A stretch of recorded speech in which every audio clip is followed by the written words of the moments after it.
Hello, नमस्कार, जोहार। स्वागत करता हूं आप सभी छात्रों का आपके अपने परिवार जीएस फाउंडेशन यूट्यूब चैनल पर। जेएसएससी सीजन की तैयारी कर रहे सभी छात्रों से मेरा अनुरोध रहेगा, विनती रहेगा कि इस सेशन को आप पूरा देखिएगा। यदि सेशन पसंद आए तो इसे लाइक कर दीजिएगा, दोस्तों के साथ शेयर कर दीजिएगा, और यदि आप भी इस चैनल पर नए हैं तो चैनल को सब्सक्राइब कर लीजिएगा, बेल आइकन को प्रेस करना मत भूलिएगा। दोस्तों, आज के सेशन में हम लोग करने वाले हैं झारखंड सामान्य ज्ञान, और झारखंड सामान्य ज्ञान के मोस्ट इम्पोर्टेंट 25 प्रश्नों को यहाँ कवर करेंगे विथ फुल एक्सप्लेनेशन। तो चलिए दोस्तों, सेशन की शुरुआत कर लेते हैं। लेकिन सेशन में जाने से पहले एक बार फिर से रिक्वेस्ट करता हूं कि लिंक को कॉपी कीजिए, दोस्तों के साथ शेयर कर दीजिए। ठीक है, चलिए शुरुआत कर लेते हैं आज के सेशन की। सेशन का पहला सवाल क्या कहता है दोस्तों? कहता है कि झारखंड का उत्तर से दक्षिण की ओर विस्तार है, कितना विस्तार है आपको यहां पर आंसर करना है। तो झारखंड का उत्तर से दक्षिण की ओर विस्तार कितना है? सही आंसर क्या हो जाएगा? इसका सही आंसर हो जाएगा दोस्तों option number C is the correct answer. 380 kilometre उत्तर से दक्षिण तक का विस्तार है। झारखंड का उत्तर से दक्षिण तक का विस्तार यानी कि लंबाई कितना है? 380 किलोमीटर। दोस्तों, यदि आपसे पूछ लिया जाए कि झारखंड का पूरब से पश्चिम तक की लंबाई या विस्तार कितना है, 463 किलोमीटर इसका लंबाई है, पूरब से पश्चिम तक का। ठीक है दोस्तों, यदि आपसे पूछ लिया जाए कि झारखंड का क्षेत्रफल कितना है, याद रख लीजिएगा 79,714 वर्ग किलोमीटर झारखंड का क्षेत्रफल है, जो भारत के कुल क्षेत्रफल का 2.42% आता है। ठीक है, चलिए बढ़ते हैं अगले सवाल की ओर। क्वेश्चन नंबर 2 क्या कहता है? जनगणना 2011 के नवीनतम आंकड़ों के अनुसार किस जिले में न्यूनतम जनसंख्या पाई जाती है? यहां पर हम न्यूनतम जनसंख्या की बात कर रहे हैं। ठीक है, ऑप्शन को ध्यान से पढ़िए और आंसर कीजिए। जनगणना 2011 के नवीनतम आंकड़ों के अनुसार किस जिले में न्यूनतम जनसंख्या पाई जाती है? सही आंसर हो जाएगा ऑप्शन नंबर डी, लोहरदगा में न्यूनतम जनसंख्या पाई जाती है। व्याख्या क्या कहता है? जनगणना 2011 के नवीनतम आंकड़ों के अनुसार लोहरदगा जिले में न्यूनतम जनसंख्या पाई जाती है। और न्यूनतम जनसंख्या वाले 5 जिले कौन कौन है? लोहरदगा, यहाँ की जनसंख्या कितनी है? 4,61,790। खूंटी की जनसंख्या कितनी है? 5,31,885। सिमडेगा 5,99,578। कोडरमा 7,16,259 और लातेहार 7,26,978। क्लियर? चलिए अगले सवाल की ओर बढ़ते हैं। क्वेश्चन नंबर 3 कहता है कि महाभारत काल में झारखंड निम्नलिखित में से किस वृहद्रथवंशी सम्राट के अधिकार क्षेत्र में था? आपका ऑप्शन है जरासंध, युधिष्ठिर, कर्ण या वृहद्रथ। महाभारत काल में झारखंड जो है निम्न में से किस वृहद्रथवंशी सम्राट के अधिकार क्षेत्र में था? सही आंसर हो जाएगा ऑप्शन नंबर ए, जरासंध के अधिकार क्षेत्र में था। ठीक है, चलिए महाभारत काल में झारखंड जो है वृहद्रथवंशी सम्राट जरासंध के अधिकार क्षेत्र में था। जरासंध अपने शत्रुओं को क्या करता था? जंगलों में, झारखंड के जंगलों में छोड़ देता था ताकि जानवर उनका शिकार कर सके। ठीक है, चलिए नेक्स्ट सवाल क्या कहता है दोस्तों, आइए कर लेते हैं। क्वेश्चन नंबर 4 क्या कहता है? कब्रगाह के अवशेष कहाँ मिले हैं? कब्रगाह के अवशेष आपको कहाँ पर देखने को मिलता है? सही आंसर हो जाएगा लुपंगड़ी। यहाँ पर प छूट गया है दोस्तों, सही आंसर हो जाएगा लुपंगड़ी। क्लियर? कब्रगाह के अवशेष कहाँ मिलते हैं? लुपंगड़ी में मिलते हैं। जबकि पलामू किला से क्या मिलता है? बुद्ध की भूमि स्पर्श मुद्रा मूर्ति मिलती है। बाहरगंडा हजारीबाग में पड़ता है और यहाँ से क्या मिलता है? तांबे की 49 खानों के अवशेष प्राप्त होते हैं। जबकि इसको से क्या मिलता है? आदि मानव द्वारा निर्मित विशाल खुला सूर्य मंदिर इसको में मिलता है। क्लियर? चलिए क्वेश्चन नंबर 5 कर लेते हैं। निम्न में से किसने अपनी पुस्तक में गौतम बुद्ध की जन्मभूमि झारखंड बताई है?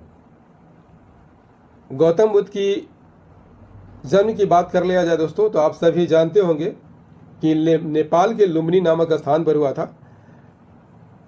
लेकिन किस लेखक की पुस्तक में गौतम बुद्ध की जन्मभूमि झारखंड बताई गई है? सही आंसर क्या हो जाएगा?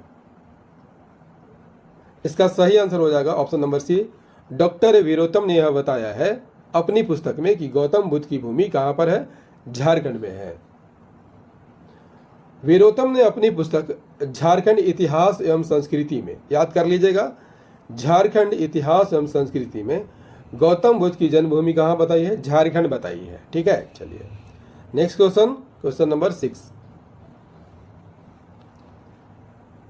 झारखंड क्षेत्र में बौद्ध धर्म के प्रचार के लिए अशोक ने एक धर्म अधिकारी भेजा था, उसका नाम क्या था? बौद्ध धर्म के प्रचार के लिए अशोक एक धर्म अधिकारी को भेजता है झारखंड में, उसका नाम आपको यहां पर बताना है। सही आंसर हो जाएगा ऑप्शन नंबर डी, रक्षित। रक्षित नामक धर्म अधिकारी को अशोक ने झारखंड में धर्म प्रचार के लिए भेजा था। अशोक ने झारखंड में बौद्ध धर्म के प्रचार के लिए रक्षित नामक अधिकारी को झारखंड भेजा था। ठीक है, चलिए अगला सवाल क्या कहता है? निम्नलिखित में से किस स्थल से पाल शासक महेंद्र पाल के शिलालेख मिले हैं? किसके शिलालेख मिले हैं? महेंद्र पाल के शिलालेख मिले हैं। किस स्थल से आपको यहां पर आंसर करना है। निम्नलिखित में किस स्थल से पाल शासक महेंद्र पाल के शिलालेख मिले हैं? सही आंसर हो जाएगा ऑप्शन नंबर बी, इटखोरी से मिले हैं। झारखंड के इटखोरी से पाल शासक महेंद्र पाल के शिलालेख मिलते हैं। Question number 8। तुगलक काल के किस सिपह सलार ने हजारीबाग के चाय किला को जीतकर फतेह खान दौला के हवाले कर दिया था? तुगलक काल के किस सिपह सलार ने हजारीबाग के चाय किला को जीतकर फतेह खान दौला के हवाले कर दिया था? सही आंसर क्या हो जाएगा? इसका सही आंसर हो जाएगा ऑप्शन नंबर ए, मलिक बया ने हजारीबाग के चाय किला को जीतकर फतेह खान दौला के हवाले कर दिया था। फतेह खान दौला की बात कर लिया जाए दोस्तों तो किसका सेनापति था? मोहम्मद बिन तुगलक का सेनापति था, जो हजारीबाग के चाय चप्पा तक आ पहुंचा था। लेकिन संथाली स्रोत इसे नहीं मानते हैं। संथाली स्रोत के अनुसार क्या होता है? आक्रमण जो है इब्राहिम अली के नेतृत्व में हुआ था। मलिक बया की बात कर लिया जाए तो यह हजारीबाग की चाय किला को जीत लिया था और जीतकर फतेह खान दौला के हवाले कर दिया था। और तुगलक काल में महत्वपूर्ण नागवंशी राजा की बात कर लिया जाए, कौन थे? हरिकर्ण थे। ठीक है, चलिए नेक्स्ट सवाल, क्वेश्चन नंबर 9।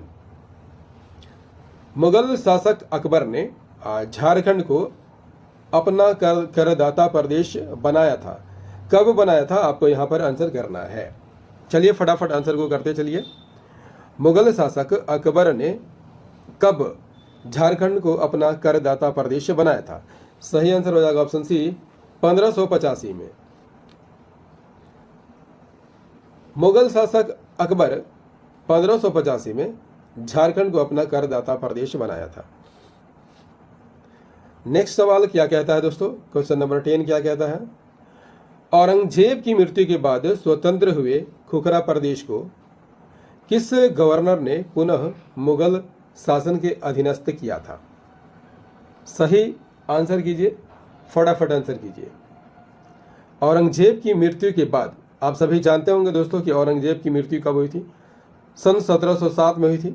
तो सन 1707 के बाद स्वतंत्र हुए खुखरा प्रदेश को किस गवर्नर ने पुनः जो है मुगल शासन के अधीन किया था? वह कौन सा था? सही आंसर हो जाएगा ऑप्शन ए, सर बुलंद खां। औरंगजेब की मृत्यु के बाद क्या होता है दोस्तों?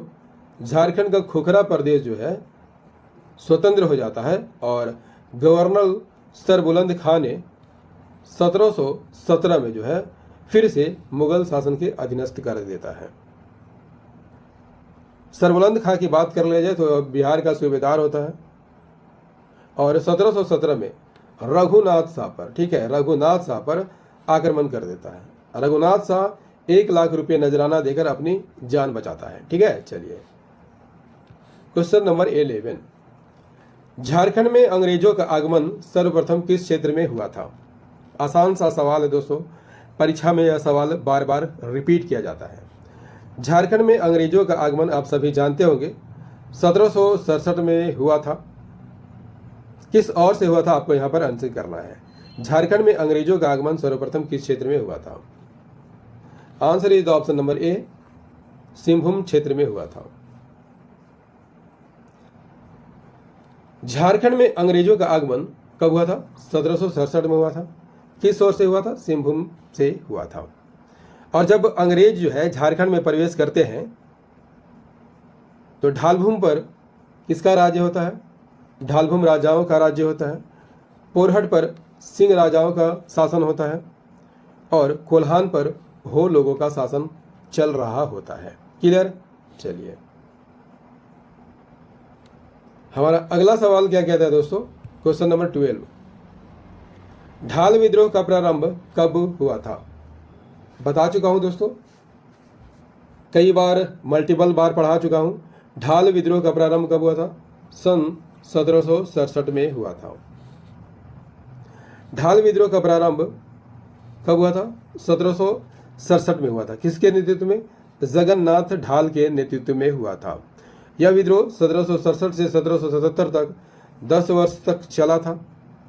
इसका कारण क्या था?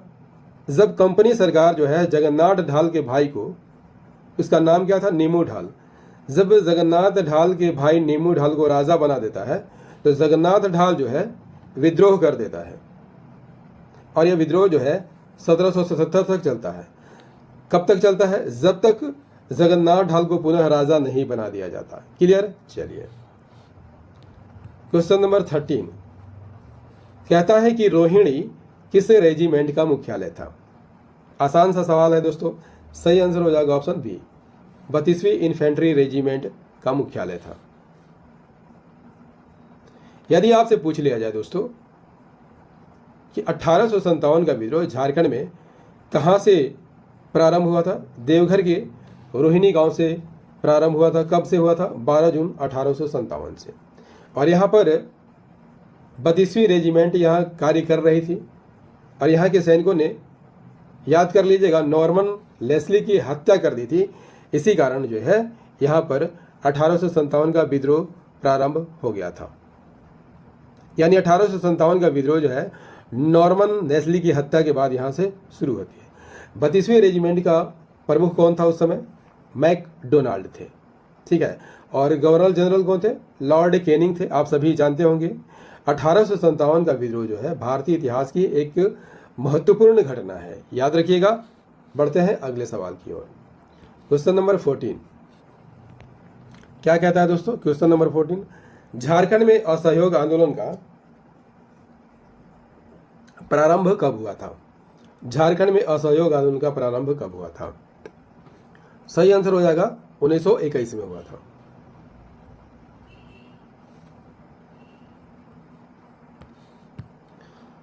क्वेश्चन नंबर 14, झारखंड में असहयोग आंदोलन का प्रारंभ कब हुआ था?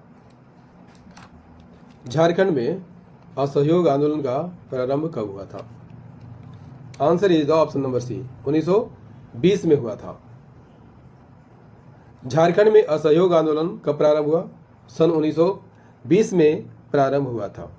और इसी असहयोग आंदोलन के समय गांधी जी जो है झारखंड आए थे और वे रांची के भीमराज वंशीधर मोदी धर्मशाला में ठहरे थे। कहाँ ठहरे थे?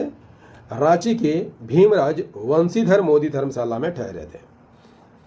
चलिए अगले सवाल की ओर बढ़ते हैं। क्वेश्चन नंबर 15, झारखंड आंदोलन का जन्मदाता किसे माना जाता है? Way this is very very important question for your exam.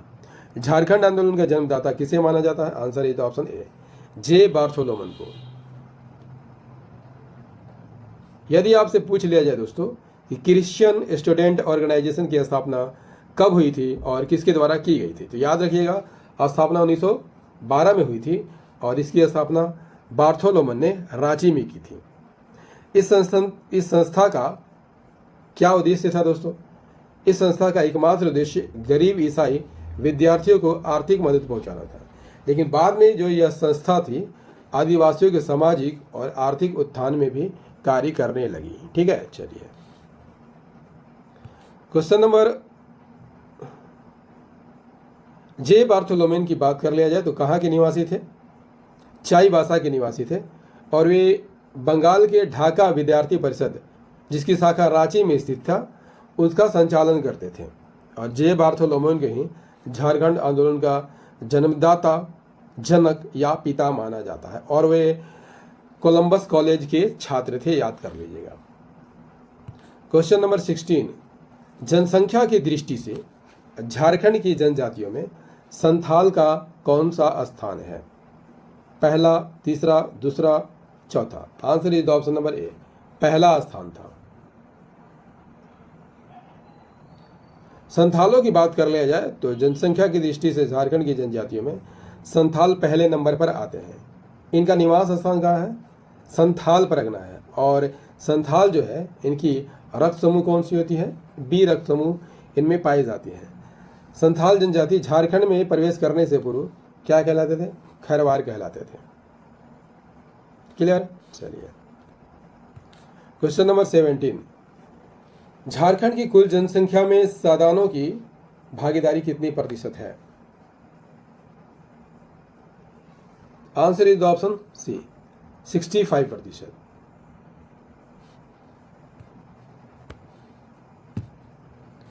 Question number 17, Jharkhand की कुल जनसंख्या में सादानों की भागीदारी कितनी है?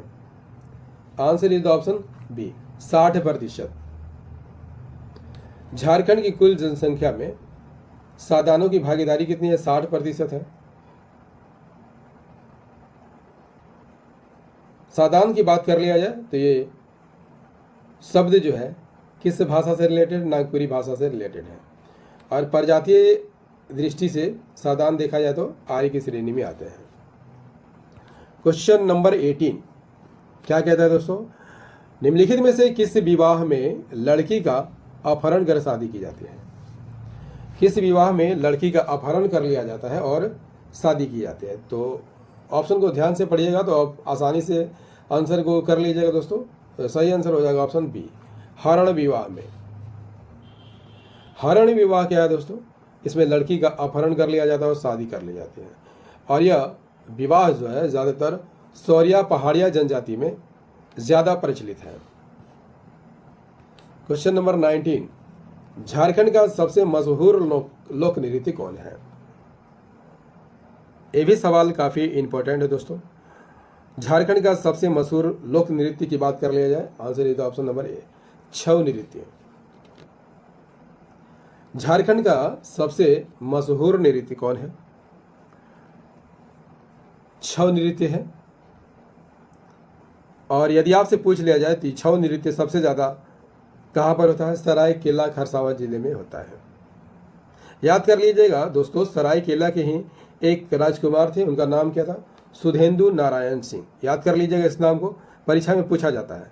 सुधेंदु नारायण सिंह द्वारा छऊ नृत्य का विदेश में भी प्रदर्शन किया गया है। कब किया गया है? 1938 में। ठीक है, चलिए क्वेश्चन नंबर 20, रजरप्पा जो कि रामगढ़ में है, किस देवी की मंदिर वहां पर पाई जाती है?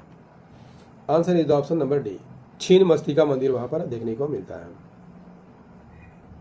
छीन मस्तिका में क्या है? माँ छीन मस्तिका देवी की मंदिर है। छीन मस्तिका मतलब क्या होता है दोस्तों?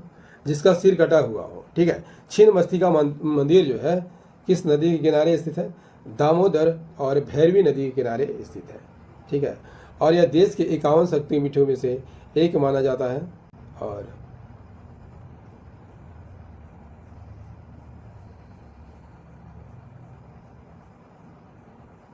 यह मंदिर जो है झारखंड के रामगढ़ जिला में स्थित है। 11 question number 29।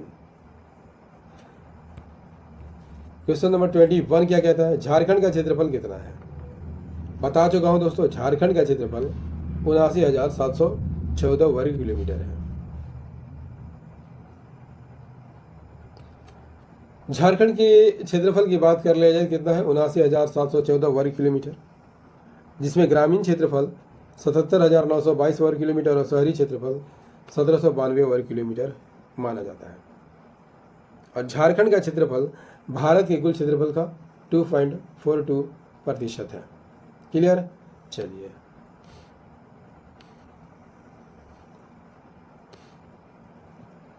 Next question, question number 22। छोटा नागपुर का पठार राज्य के कुल भूभाग का कितना प्रतिशत क्षेत्र घेरे हुए हैं?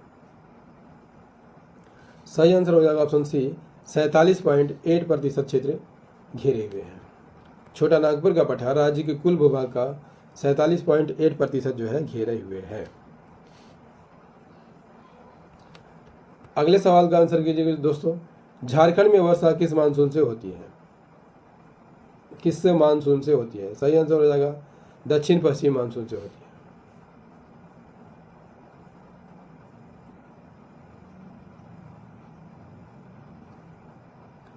झारखंड में वर्षा की बात कर लिया जाए दोस्तों, तो सबसे ज़्यादा वर्षा दक्षिण पश्चिम मानसून द्वारा होती है। कब होती है? मध्य जून से प्रारंभ होती है। ठीक है, और यह वर्षा जो है अरब सागर की शाखा की अपेक्षा बंगाल की खाड़ी से अधिक वर्षा करती है। ठीक है, चलिए नेक्स्ट क्वेश्चन नंबर 24। झारखंड की एकमात्र नदी जो स्वतंत्र रूप से बंगाल की खाड़ी में गिरती है, कौन सी है?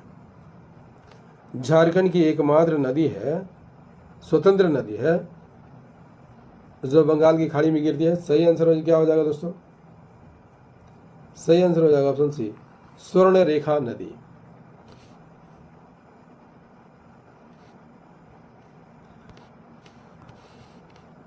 स्वर्ण रेखा की बात कर लिया जाए दोस्तों, तो झारखंड की एकमात्र नदी है जो स्वतंत्र रूप से बंगाल की खाड़ी में गिरती है, और यह नदी पश्चिम से दक्षिण पूर्व दिशा में बहती है। पश्चिम से दक्षिण पूर्व दिशा में बहती है। याद कर लीजिएगा, इसी नदी पर आपको हुंड्रू जलप्रपात देखने को मिलता है, जबकि इसकी सहायक नदी राढ़ू पर गौतम धारा जलप्रपात और कांची नदी पर दसम जलप्रपात देखने को मिलता है। इस नदी में बांध भी बनाए गए हैं, जैसे रुक्का बांध, गेतलसुंद बांध और चांडिल बांध। ठीक है, इस नदी का अपवाह क्षेत्र कितना है? 11,868 वर्ग किलोमीटर का क्षेत्रफल है, अपवाह क्षेत्र है। क्वेश्चन नंबर 25 क्या कहता है दोस्तों? भारत की प्रथम बहुउद्देशीय नदी घाटी परियोजना कौन है? प्रथम बहुउद्देशीय नदी घाटी परियोजना की बात हो रही है। सही आंसर हो जाएगा ऑप्शन नंबर ए, दामोदर घाटी परियोजना। बहुउद्देशीय नदी घाटी परियोजना यदि आपसे पूछ लिया जाए किसे कहा जाता है? वैसी परियोजना जो एक से अधिक उद्देश्यों की पूर्ति के लिए बनाई जाती है, वैसे ही योजना को क्या कहा जाता है? बहुउद्देशीय नदी घाटी परियोजना कहा जाता है। और भारत की प्रथम बहुउद्देशीय नदी घाटी परियोजना कौन थी? दामोदर नदी घाटी परियोजना थी। इसका निर्माण कब से प्रारंभ हुआ था? 1948 से। क्लियर? और इसकी रूपरेखा जो है अमेरिका की टेनेंसी घाटी योजना के आधार पर तैयार की गई थी। ठीक है, चलिए दोस्तों, झारखंड सामान्य ज्ञान का सेट नंबर 1 सीरीज आपको कैसा लगा? कमेंट करके जरूर बताइएगा। यदि सेशन पसंद आया हो तो इसे लाइक कर दीजिएगा, दोस्तों के साथ शेयर कर दीजिएगा, और यदि आप भी इस चैनल पर नए हैं तो चैनल को सब्सक्राइब करके बेल आइकन को जरूर प्रेस कर लीजिएगा। मिलते हैं अगले सेशन में, तब तक के लिए जय हिंद, धन्यवाद।